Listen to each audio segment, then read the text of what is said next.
அல்ல அல்ல டன் கணக்கில் வெளிவரும் பொக்கிஷம், சல்லடையோடு படையெடுக்கும் மக்கள்.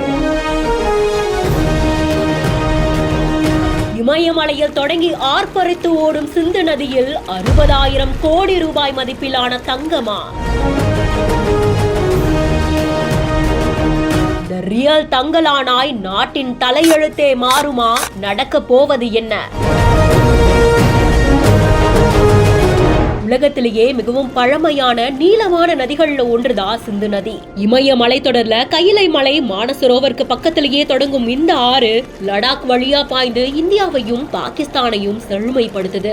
சிந்து சமவெளி நாகரிகம் மலரத்துக்கு வழிவிட்ட இந்த ஆத்துல தான் தங்கம் ஏராளமா கொட்டி கிடக்கிறதா செய்திகள் வெளியாகிட்டு இருக்கு. பாகிஸ்தானுடைய அட்டாக் மாவட்டத்துல காபுல் ஆறும் சிந்து நதியும் கலக்கக்கூடிய இடத்துலதான் மணலோட டன் கணக்கான தங்கம் கொட்டி கிடக்கிறதா சொல்றாங்க.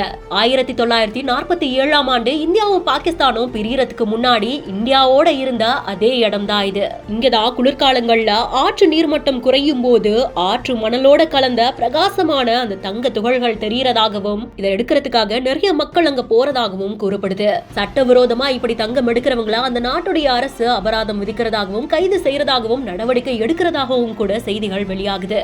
இந்த நிலையில தான் ஆத்துல இருக்கிற தங்கத்துடைய மதிப்பு 600 பில்லியன் பாகிஸ்தான் ரூபாயா இருக்கும் அப்படின்னு சொல்லிட்டு நிபுணர்கள் மதிப்பிட்டிருக்கிறதா ஒரு செய்தி வெளியாகி அது இப்ப பேசு பொருளாகி இருக்கு.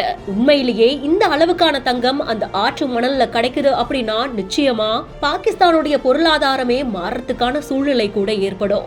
பாகிஸ்தான் அரசு என்ன மாதிரியான நடவடிக்கை எடுக்க போறாங்க அப்படின்றத பொறுத்திருந்துதான் பார்க்கணும். இந்த செய்தி குறித்த உங்களுடைய கருத்துக்களை கமெண்ட் செக்ஷன்ல சொல்லுங்க. இந்த மாதிரியான ஒரு இடம் இங்க இந்தியால இருந்தது அப்படின்னா எப்படி இருக்கும் அப்படின்ற உங்களுடைய கருத்துக்களையும் சேர்த்து சொல்லுங்க. மேலும் இன்ட்ரெஸ்டிங்கான செய்திகளுக்கு பிஹைண்ட் நோட்ஸை ஃபாலோ பண்ணிக்கோங்க.